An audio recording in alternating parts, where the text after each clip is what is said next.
Welcome back. Thank you for joining us here today. We've got a number of media lined up here, so we'll just jump right into the Q&A. First up will be Bill Rabinowitz. Bill?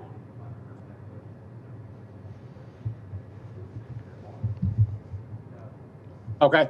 Hi, Mac. Can you kind of describe the challenge that Ohio State's defense will pose you, especially the front four, the defensive line? Yeah, I mean, overall, they have great players.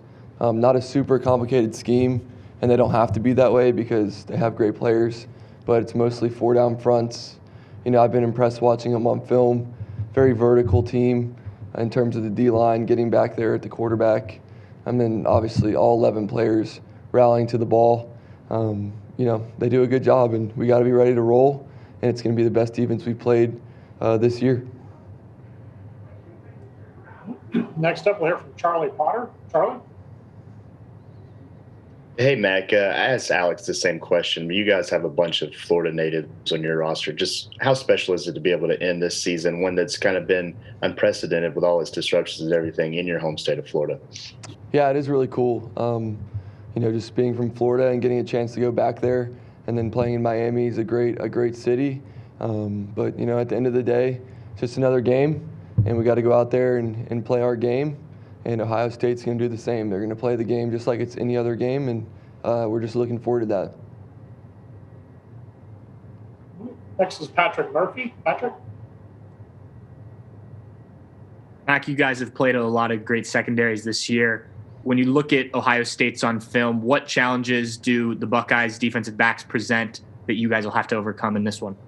Yeah, I think the four guys that play back there are talented football players.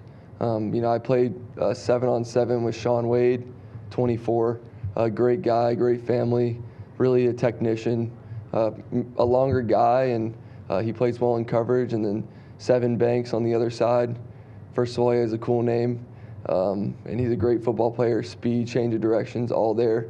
And then their two safeties, 21 and 41, do a great job in the back end, run fitting, playing coverage, you know, post-high defense. They're ball hawks, so you got to keep your eyes on them. But they play with speed, and they play together back there.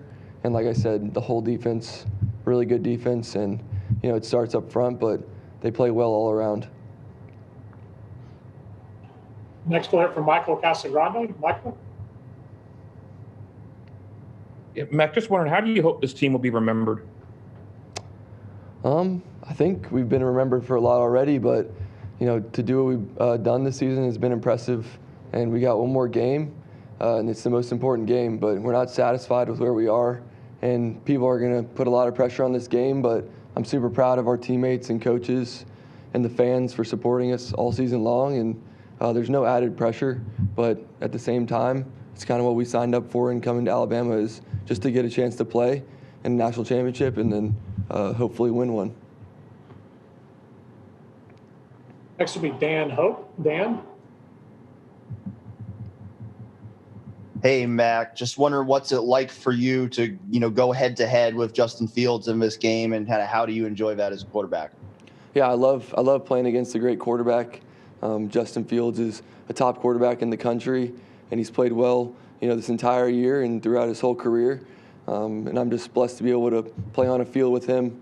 And, you know, our defense has a great challenge with their offense, but, you know, he's a great player, and I'm looking forward to, you know, talking with him and watching him play. Next is Brian Davis. Brian?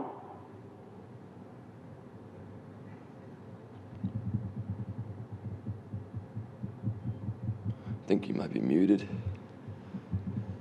There you are. You got me? Yeah, now I got you. Yeah. Hey, Mac, I just wanted to ask you, how would you describe your relationship with Sark and how that's gone this season? And what would be your advice to future quarterbacks who are going to work with him? Yeah, Coach Sark has done a great job game planning all year long. He calls great plays.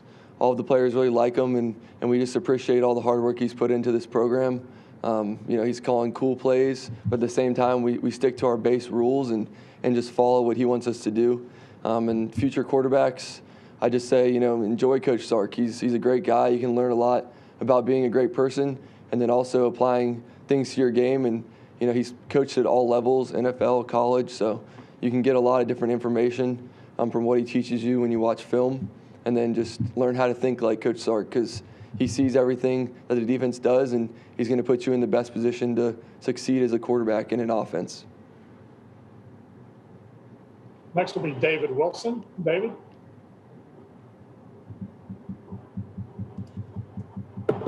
Mac, you mentioned playing 7-on-7 with Sean. Just kind of curious if you have any kind of standout memories of playing with him or maybe practicing against him, or something he made that kind of stands out when you think back to that.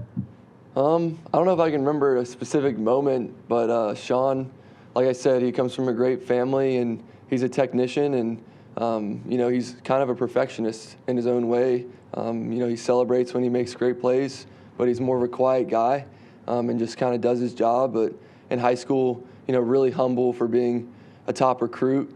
At the time I wasn't very highly recruited, and he was always had my back in interviews or anything like that. So I really appreciate him and his family, and I'm just really happy for how he's played throughout his career at Ohio State. Next will be Steve Hummer. Steve?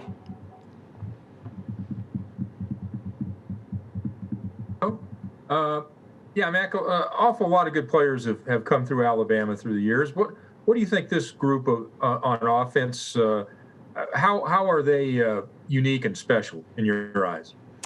I don't know. I think it's cool that we've all got a chance to kind of play with each other for the past couple years, and everyone's kind of had their own role, and their roles have changed throughout the years. There's plenty of examples of that, but I think it just shows to the stick-to-itness of our offense and our whole team. And the defense, there's plenty of players that are the same way. But I really love this team, and I've got a chance to play on 4 really great teams at Alabama, but I think this one's really special. And I think it starts with the players and how we just came in together and fought for a common goal of trying to get a chance to play in the national championship game, which is right where we are. Next will be Jacoby Cole. Jacoby? Hey, Matt, what does this team mean to you? What'd you say? Sorry. What does this team mean to you? The team? Yeah, Yes. the team, this team in general, just I'm really happy for these guys fighting through adversity.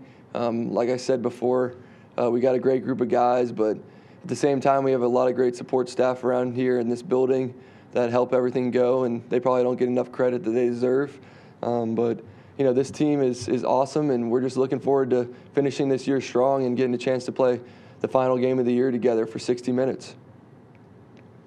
Thank you. No problem. Next will be Stephen Smith. Stephen?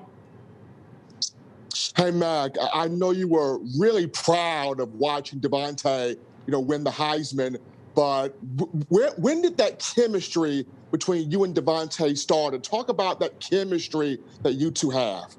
Yeah, first of all, I just want to congratulate Smitty for his award.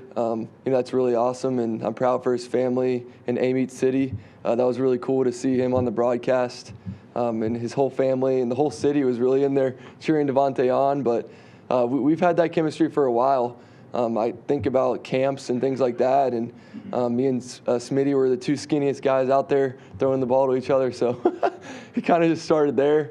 But he's worked really hard, and he deserves everything that's came his way. Charlie Potter? Yeah, Mac, I know his availability is still kind of up in the air, but just how good was it to see Jalen Waddle back on the practice field?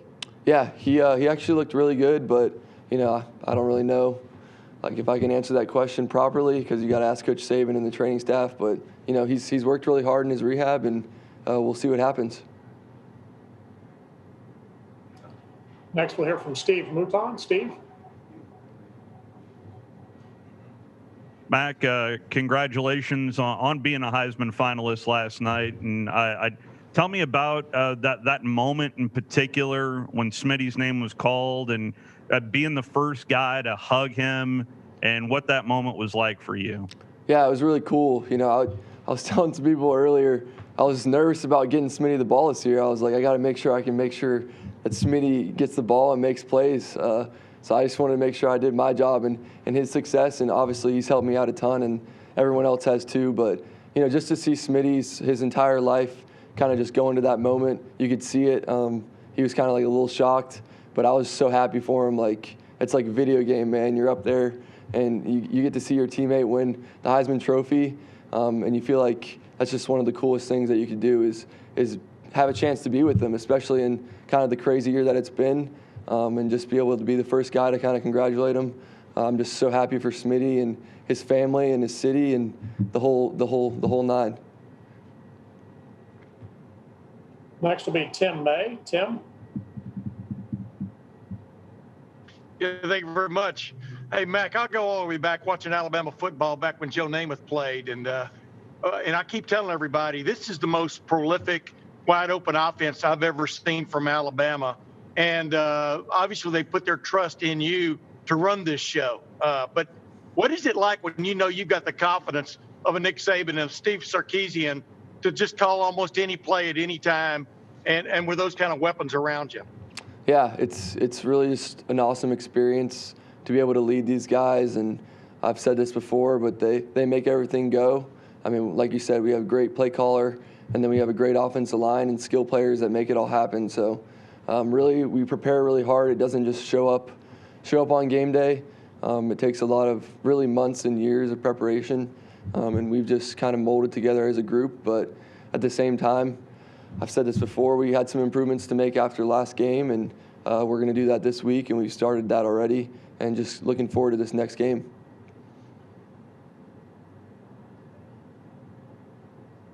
Tony? Can you hear me? Now I can, yes. Okay. Yeah, Mac, I know you can't really comment on Jalen Waddle, but how exciting would it be, the possibility, have you thought about the possibility of reinserting him into this offense now that everything's still even clicking without him? Yeah, it'd be really cool. Jalen's worked really hard to get back on the field, and I know he wants nothing more to play, but I think they're just going to make that decision, downstairs, but it's his choice, and I feel like, in watching him, he looks really good out there, so we'll see what happens. Great. Thank you very much, Mac. We appreciate the time today, and we'll see you in Miami. All right. Sounds good. Thank you, guys.